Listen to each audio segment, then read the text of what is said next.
স্বামীর বিশ্বাস। এত রাতে হঠাৎ আমার প্রাক্তনের কল দেখে আমি বেশ অবাক হলাম। সেই সাথে খুব চিন্তাও হচ্ছে এই ভেবে যে আজ 2 বছর পর হঠাৎ করে সে কি মনে করে কল করছে। আমি তো এখন আর একা নই।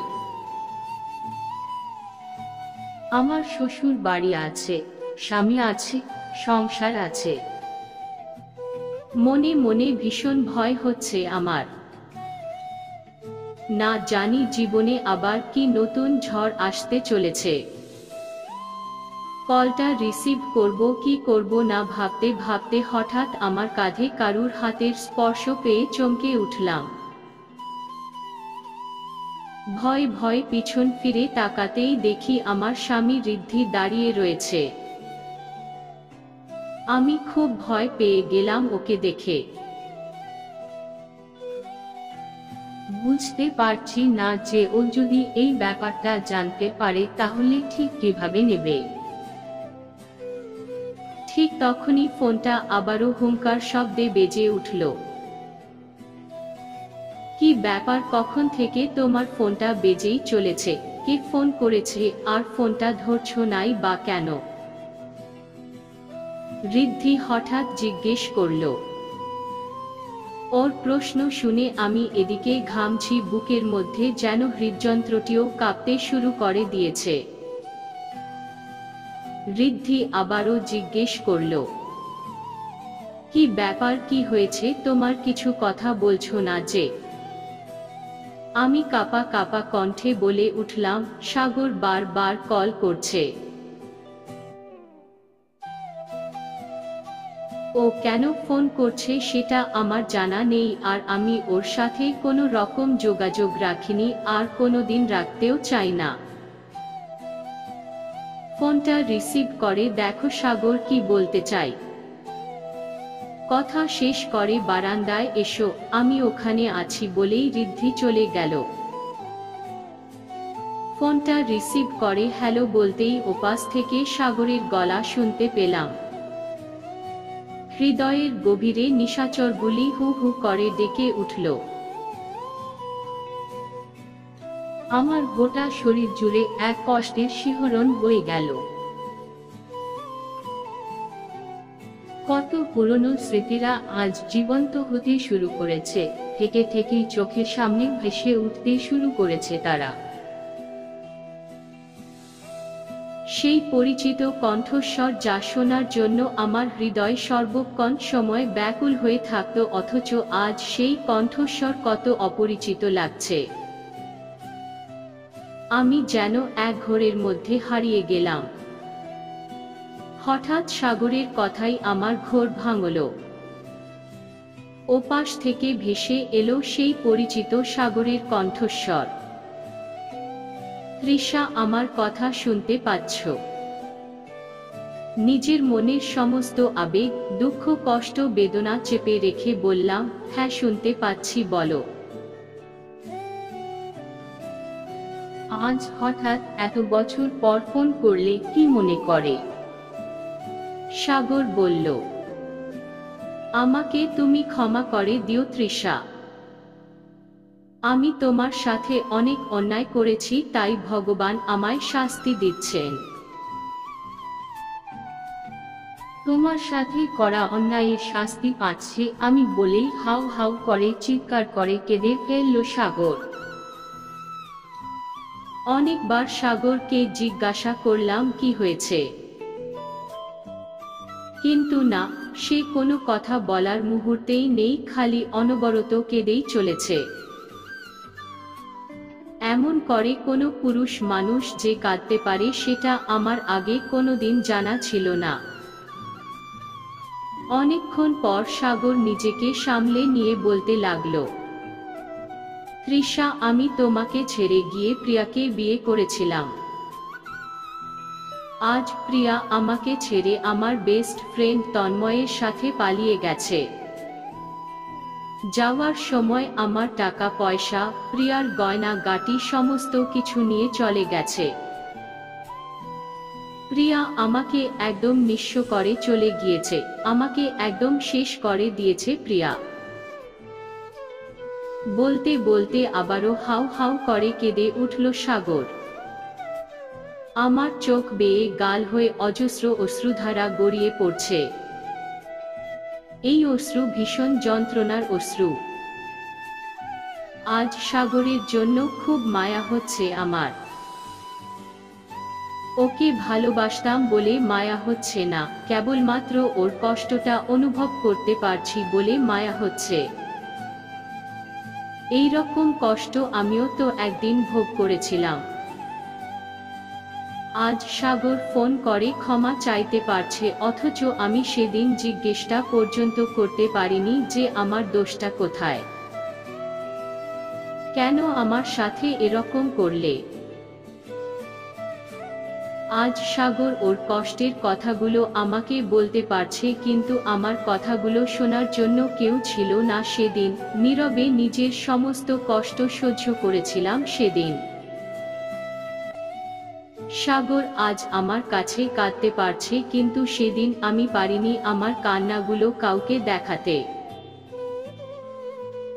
কত ভালোবেসেছি ওকে, কখনো ওর সাথে ঝগড়া গন্ডগোল হয়নি আমার, কোনোদিন জোর করে ওকে একটা কথাও বলিনি আমি, কখনো ওর কাছে কোনো আবদার করিনি, তবুও ও আমাকে ভালোবাসতে পারল না।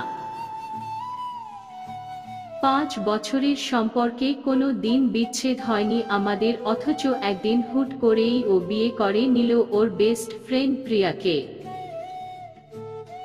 হ্যাঁ, প্রিয়াকে তো আমি সাগরের বেস্ট ফ্রেন্ড হিসেবেই চিনতাম। তারপর কত মেসেজ দিয়েছি সাগরকে, কিন্তু ও কোনো মেসেজই সিন করেনি, রিপ্লাইও দেয়নি। অনেকবার কল করেছিলাম, রিসিভ করেনি, বরং উল্টে ব্লক করে দিয়েছিল আমাকে। সেদিন মাকে জড়িয়ে ধরে বাচ্চাদের মতন করে খুব কেঁদেছিলাম। চিৎকার করে বলেছিলাম, মা, আমি তো সাগরকে ভালোবাসি, কিন্তু সে কেন এইভাবে আমাকে ঠকালো।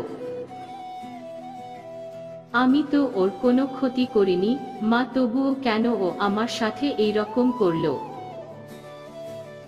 আমার কান্না দেখে সেদিন মাও অঝরে কেঁদেছিল। আমাকে বুকে জড়িয়ে ধরে নিয়ে বলেছিল, জীবন থেকে যেই জিনিস হারিয়ে যায় তার জন্য কখনো আফসোস করতে নেই, কারণ সেটা হয়তো তোমার যোগ্য ছিল না। বরং তুমি নিজেকে তৈরি করো ভবিষ্যতের জন্য, কারণ ভালোটা তোমার কাছে আসবে বলেই রাস্তা খুলে দিয়েছে। এইগুলো ভগবানেরই দান, ভগবান আগে থেকে সবকিছু পরিকল্পনা করে রেখেছেন।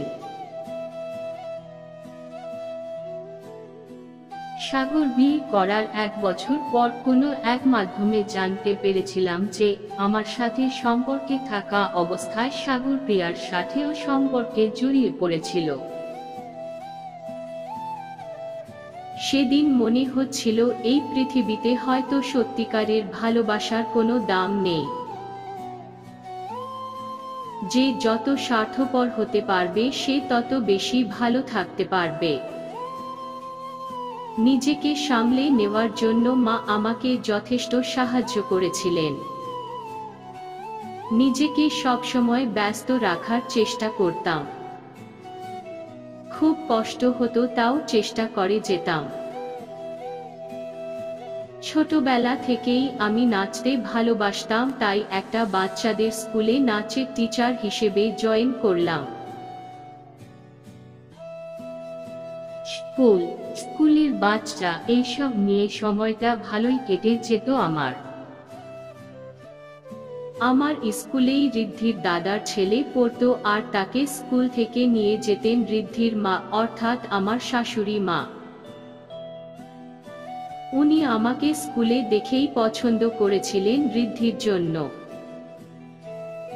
একদিন তিনি হুট করেই বিয়ের প্রস্তাব নিয়ে হাজির হলেন আমাদের বাড়িতে।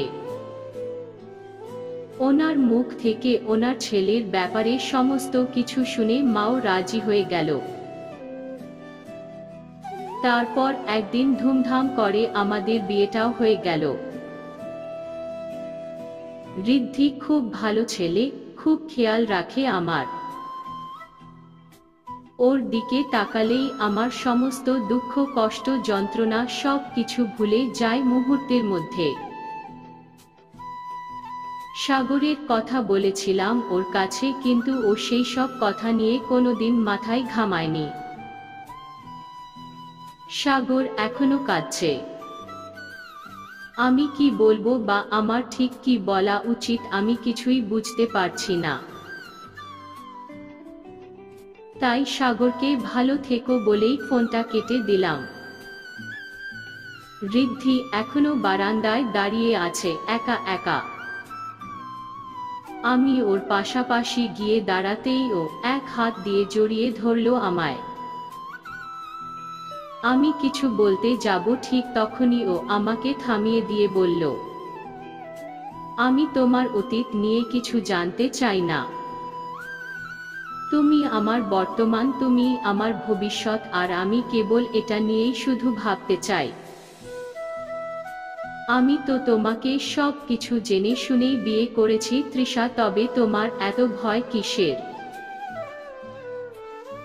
আমি তো আছি তোমার পাশে। আমি তোমার জীবনে একজন বিশ্বস্ত বন্ধু হতে চাই।